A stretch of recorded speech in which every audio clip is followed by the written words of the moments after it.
Hello बच्चों, let's read the question. Question says the EMF of an AC source is given by the expression E equals to 300 sin 314t volts. Write the values of peak voltage and frequency of the source. बच्चों इसके solution की बात करेंगे. Solution में हम देखेंगे की concept को. तो ध्यान रखिए, अगर हम स्टैंडर्ड इक्वेशन की बात करें तो स्टैंडर्ड एक्सप्रेशन जो होता है वो क्या होता है बच्चों अल्टरनेटिंग करंट के लिए. तो E इक्वल्स टू होता है बच्चों E not sine omega T, जहां पे E नॉट जो है बच्चों ये आपका पीक वोल्टेज होता है, पीक वोल्टेज होता है. और बच्चों ओमेगा की अगर हम बात करें तो ओमेगा इज इक्वल टू होता है बच्चों 2 पाई एफ के बराबर. अब क्वेश्चन के अकॉर्डिंग हम देखें तो क्वेश्चन में जो इक्वेशन गिवन है वो गिवन है E equals to 300 sign 314t.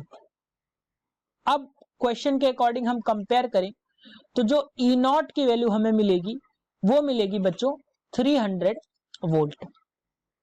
यानी कि यहां से अगर हम देखें तो जो पीक वोल्टेज होगा, पीक वोल्टेज जो होगा वो बच्चों हमें कितना मिल जाएगा 300 वोल्ट के बराबर.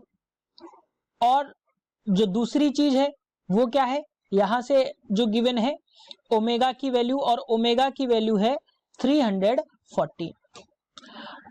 अब हमसे फ्रीक्वेंसी पूछी गई है तो फ्रीक्वेंसी जो हो जाएगी, अगर हम इस इक्वेशन को देखें तो फ्रीक्वेंसी जो हो जाएगी वो हो जाएगी ओमेगा अपॉन 2 पाई, और ये आएगी बच्चों हर्ट्ज में.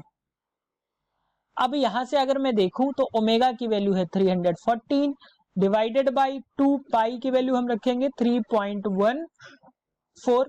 बच्चों फ्रीक्वेंसी के लिए हमने डेसिमल हटाया तो ऊपर 100 का हमने मल्टीप्लाई कराया. 314 से 314 जो है वो कट गया, तो F इज इक्वल टू कितना आया 100 बाई 2.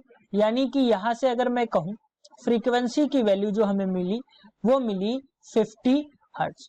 सो अगर हम आंसर्स की बात करें तो जो पीक वोल्टेज हमें मिल रहा है वो कितना मिल रहा है बच्चों, गिवन है 300 वोल्ट के. और अगर फ्रीक्वेंसी की बात करें तो ये हमें मिली 50 hertz. So this is the answer for your question. Hope you understood it well. Best of luck.